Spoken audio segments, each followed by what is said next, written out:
Hi there, my name is Jessica. Thank you for joining me today. And I'm going to be talking about the supplements that I've been taking since about July and August of 2020 for what I was diagnosed with, which is Diminished Ovarian Reserve. And just so precursor to that, I'm not a doctor. Please consult your physician before starting any supplements. Even if they're over-the-counter supplements, they could interact with medications that you are currently on, and so your doctor needs to make sure that they are right for you before you start any new supplements. So please just ask, call them. You may not even have to have an appointment, but just ask before you start any of these, please.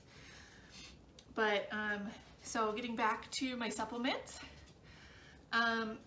so there are lots of supplements out there. To me, I went with the ones that were a combination of the cheapest and what seemed like good quality ingredients. There's a lot, but please just do whatever is right for you. If you need to just go with the cheapest of the cheap, that is totally fine, better than nothing.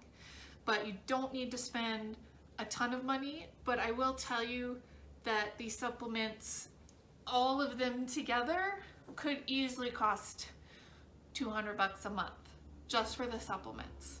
So if you have to pick and choose, I'm going to start with what is called the Big Four. Of the Big Four, which are the most important supplement that you can take if you have diminished ovarian reserve.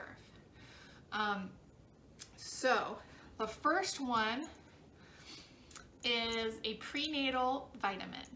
I really like the Garden of Life brand in general, but they have this wonderful organic whole food prenatal vitamin, meaning they don't use chemicals or anything man-made to create these. It's all from food-based nutrition.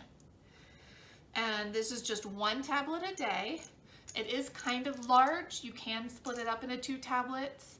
I would not recommend mushing it up because it really does not taste good. I've had to learn to swallow big pills because I'm not good at it. So that has been tough, but I've gotten over it after doing all of these pills for so long. So I'll show you what this one looks like. But you want to get a good quality prenatal vitamin with folic acid. The folic acid is very important for brain development in a fetus, in a baby. So I'll show you what this one looks like. So it is kind of big. In my book, that's big.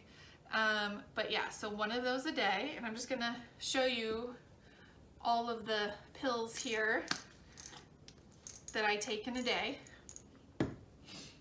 The next one on the list that's really important for diminished ovarian reserve, and actually all of these Big Four, except for the last one, are ones that I'm gonna be continuing into pregnancy as well, just FYI, is an omega-3 supplement. So omega-3s are just good for you in general, but they are very important when trying to create good quality eggs. It's a good healthy fat. This is one from Nordic Naturals. I also like Nordic Naturals for vitamins as well. This one, the ingredients are from deep sea fish oil, so anchovies and sardines are used to make this, but you can also get vegan omega oils that are made with flaxseed if you don't want to have fish oil. But it doesn't taste fishy, it doesn't smell fishy, and I really like these. These are also large, and I'm supposed to take 2 of them. So you can see, I have the 2 here, but most fish oils are kind of big. So the dosing is for 2, and 2 of them gets you about 1,200 milligrams of omegas. I will tell you, I'm technically supposed to take 2,000 milligrams of omegas, not 1,000, but I take so many pills that I don't take necessarily my full dose that I'm supposed to with these, and that's just my being honest. Something is better than nothing, and you can't do everything perfectly, and I get very overwhelmed with all the pills that I take. So I have to, you know, cut some corners here and there. I do take days off of taking my supplements here and there as well, just because it's overwhelming to have to take all these pills every day. So I just take 2, which is the normal dose.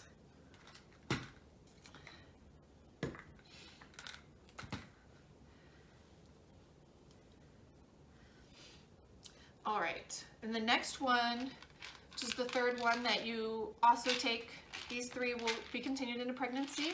This is a vitamin D3 supplement. Now this one's really easy to take because it's really small. And I was prescribed 5,000 IUs. And so that's only one of these. And it's teeny tiny and it's awesome, easy to take. I'm very thankful for this little guy, and it does a lot. Vitamin D is very important, not only in pregnancy, but in creating healthy eggs as well. And then the last one does not need to be continued into pregnancy, but it's the one that is the most important, I think, because there's the most research done on the correlation between this supplement and getting good quality eggs. And that is Ubiquinol, which is a form of CoQ10. So it's the active form of CoQ10. So you can't just get any CoQ10, it has to be Ubiquinol, which is the active form. This is extra strength because these are only 200 milligram pills, and I'm prescribed to take 600 milligrams a day. So that's 3 of these, and these things are giant, and I hate them, but at least they're smooth coated like the fish oils, so they go down pretty easy compared to the prenatal, which is not smooth coated. So there's my Ubiquinol, and I have to take 3 of these big bad boys. Hate them, but that's okay. Hopefully they'll do their job. So those are the big 4. If taking pills is overwhelming for you, like it is for me, you have to at least take these 4. These are the most important. So, but on the days when you're feeling up to taking more, there are others that are recommended but not required that can also help, supposedly, with egg quality. So the first one that seems to be across the board that I've heard from other people doing IVF is called myo and D-chiro-inositol. I may have totally butchered that, but that's what it is. And it's supposedly supposed to help with egg quality as well.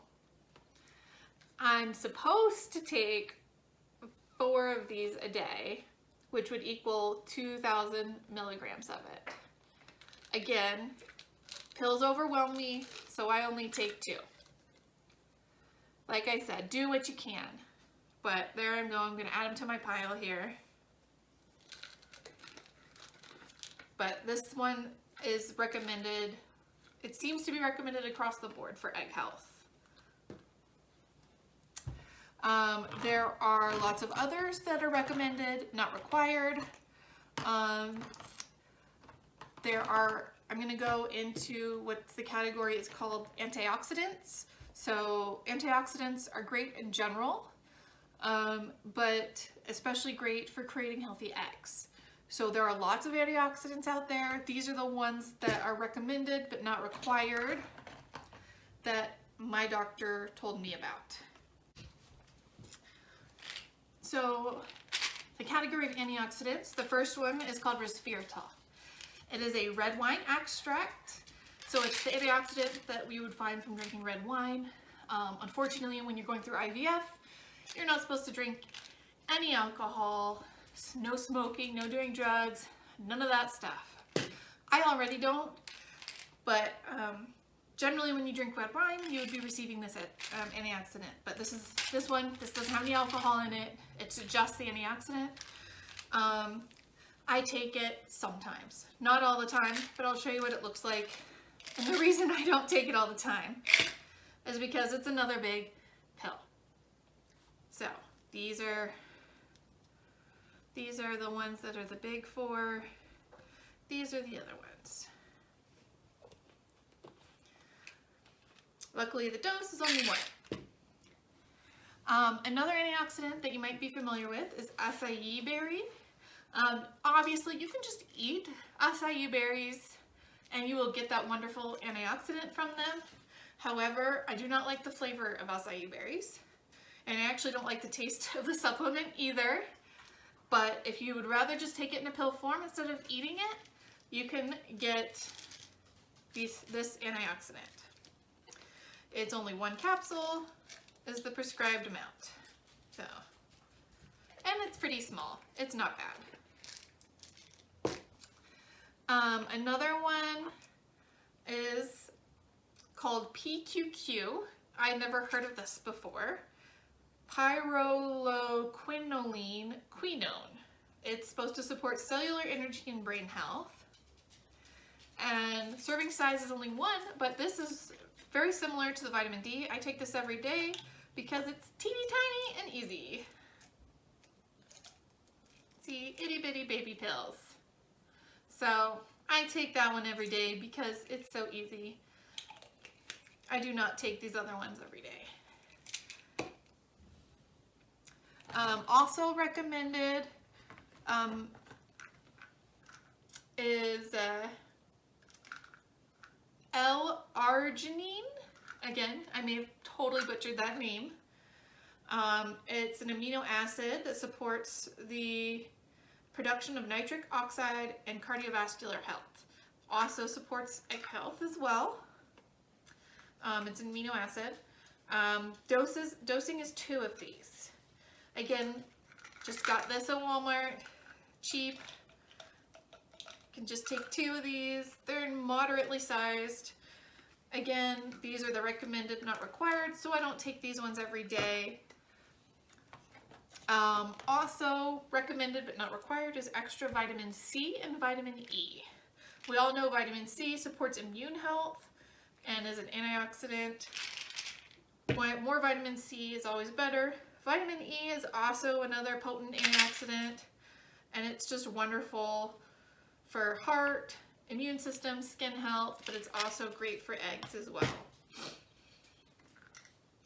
So these are great options. Like I said, you can alternate these optional ones, or you can take them every day if pills don't bother you. You're one up from me because I have a hard time with that. But the C and the E are actually pretty decent. That one fell on the floor. They're pretty small, easy to take. The vitamin C one actually tastes pretty good too. Now this last one, only take it if your doctor recommends it. It is over the counter, but it alters hormones. So it is important that you have this recommended by your doctor and you don't start just taking it. But my doctor recommended, because of my diminished ovarian reserve, DHEA. Now this says that it promotes balanced hormone levels that decline with age. My physical age is 33, my egg age is in its 40s. So DHEA is supposed to help my eggs not feel so old. But it does mess with hormones, so make sure it's something your doctor wants you to take. These are 25 milligram tablets. I'm prescribed 75 milligrams a day, so I take 3. And this is one that I actually do take every day because it was prescribed by my doctor.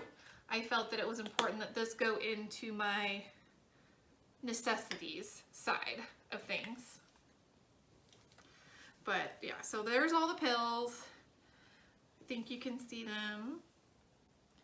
Oh, there's a lot of pills there. See if there's anything I forgot. Also can be recommended by some physicians, but definitely not required, is an liquid iodine supplement for thyroid health. Thyroid is connected to hormones, hormone related, so you want to make sure you have a healthy thyroid when you're trying to get pregnant. There are also lots of others out there that other people take. One that was also recommended to me, but I don't take because I don't like it, is melatonin. For whatever reason, melatonin does affect hormones, and so that was recommended. Make sure you take your melatonin at night because it makes you sleepy. I do not like the way the melatonin makes me feel, so I do not take it. But a lot of doctors do recommend it for diminished ovarian reserve. You usually can get it in like 3 milligram or 5 milligram tablets. So that is all the supplements. Most of them I either got online on Amazon or at Walmart for the cheaper ones that I just wasn't going to take all the time. They do get expensive. So if you can find any coupons or anything, free samples from the doctor, do what you can because they get expensive, especially since I've been taking them for so long. It's really added up. But it's very important for egg health, especially for these guys. So if you have any questions about any of these supplements, please feel free to ask in the comments. If you like this video, hit like, subscribe to see my other videos to know when they're coming out so you can stay up to date on our journey. And I'm hoping all of this is worth it so that we get a baby in the end. Thank you so much. Take care.